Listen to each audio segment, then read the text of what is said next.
বছরের শেষের কনকনে ঠান্ডায় কাঁপতে কাঁপতে সকালবেলা ঘুম থেকে উঠে সবাই মিলে বেরিয়ে পড়লাম মায়াপুরের উদ্দেশ্যে। নমস্কার বন্ধুরা, মিষ্টির ঘরকন্যায় সকলকে স্বাগত। 2024 একবারে শেষের দিকে ডিসেম্বর মাসে সবাই মিলে ভোরবেলা উঠে 5টা 38-এ হাওড়া কাটোয়া লোকাল ধরে নেমে পড়েছিলাম নবদ্বীপে। সেখান থেকে লঞ্চে করে নদী পার হয়ে পৌঁছে গেলাম মায়াপুরে। মায়াপুরে এবারে ছিলাম ঈশ্বরদান ভবনে, যেটা আমরা বুক করে নিয়েছিলাম প্রায় 1.5 মাস আগে থেকেই। আর জিএসটি নিয়ে রুম ভাড়া পড়েছিল 1500 টাকা। ভবনের চারিপাশে শীতকালীন বিভিন্ন ফুল দিয়ে সাজানো রয়েছে, খুব সুন্দর দেখতে লাগছিল চারিপাশটা। আর তারই মাঝখান দিয়ে সন্ধ্যার সাথে সাথে আমরাও হেঁটে চলেছিলাম সামনের দিকে। বিশাল বড় এই ভবনটি সদ্যই তৈরি হয়েছে। প্রথমে গিয়েই রিসেপশনে কন্ট্যাক্ট করতে হয়, সেখানে গিয়ে নিজেদের আধার কার্ড বা অন্য যে কোনো পরিচয়পত্র দেখাতে হয়। আমাদেরকে ওরা দিয়েছিল গ্রাউন্ড ফ্লোরের একটি রুম। রুমের মধ্যে রয়েছে 4টি বেড, পাশাপাশি বেডগুলো সবগুলোই ছিল সিঙ্গেল বেড। একটা আয়না, আর এই যে সনটা ঘুরছে হাগিস পরে একটা গ্লাস নিয়ে বদমাইশি করতে করতে। যাই হোক, এই রুমটা কিন্তু বিশাল বড়। আর ওইদিকে রয়েছে দুটো চেয়ার, একটা টেবিল, এদিকে বেসিন আর জিনিসপত্র রাখার খুব সুন্দর জায়গা। আর এই যে জানালা রয়েছে, জানালা দিয়ে বাইরেটা কিন্তু খুব সুন্দর দেখতে লাগে। এখানকার বাথরুমও কিন্তু একদম পরিষ্কার পরিচ্ছন্ন ছিল। কিছুক্ষণ পরে সনটাকে নিয়ে আমরা বেরিয়ে পড়লাম চারিদিকটা ঘোরাফেরা করতে। মায়াপুরের চারিদিকে ঘোরাফেরা করে আমরা পৌঁছে গেলাম সুলভ ভবনে। দুপুরের লাঞ্চের জন্য আমরা চলে গেছিলাম সুলভ ভবনে, যেখানে টিকিট প্রাইস পড়েছিল 50 টাকা পার হেড। আর সন্ধ্যার লাঞ্চ ছিল একদম ফ্রি। লাঞ্চে ছিল ভাত, ডাল, 2 রকমের সবজি। সন্ধেবেলা আবার আমরা বেরিয়ে পড়লাম চারিদিকে ঘোরাবেড়ানা করতে। আর এই ঈশ্বরদান ভবনটা হলো গীতা ভবন, আর এই দিকে রয়েছে ভামসী ভবন, ঠিক তার মাঝখানে।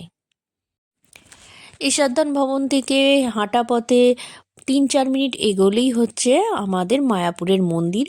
আর ঈশ্বরদান ভবনের সামনেই রয়েছে বিশাল বড় পার্কিং এরিয়া। আর আমরা এদিক দিয়ে হাঁটতে হাঁটতে চলেছি সামনের দিকে মন্দিরে যাব বলে।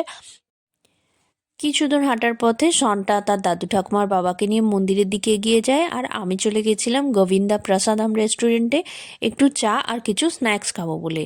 বিশাল বড় রেস্টুরেন্ট, বসার জায়গা প্রচুর রয়েছে, আর অল্প দামে খুব সুন্দর ভেজ খাবার এখানে পাওয়া যায়।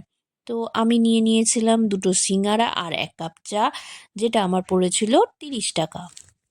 ইস্কনের মন্দিরের ভিতরে কোনো রকম ছবি বা ভিডিও তোলা বারণ। মন্দিরের ঠিক বাইরেই রয়েছে জুতো এবং মোবাইল রাখার কাউন্টার। জুতো রাখা একদম ফ্রি, আর মোবাইল রাখতে গেলে পার মোবাইল 5 টাকা করে দিতে হয়।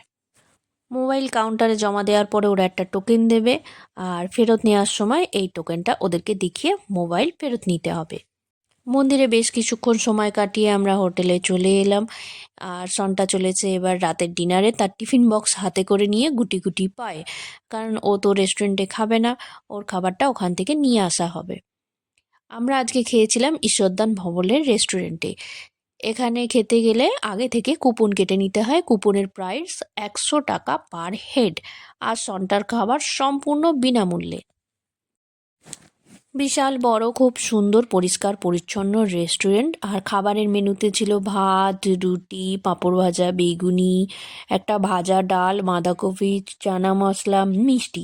যে যতটা পরিমাণে খেতে পারবে তাকে তত বাড়ি ততটা পরিমাণে দেয়া হবে।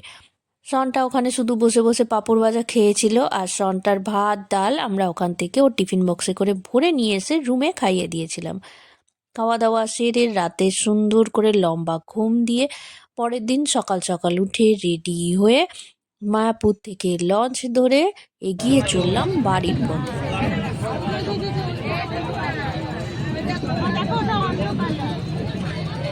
দুটো জল আলাদা আলাদা, দুটো জল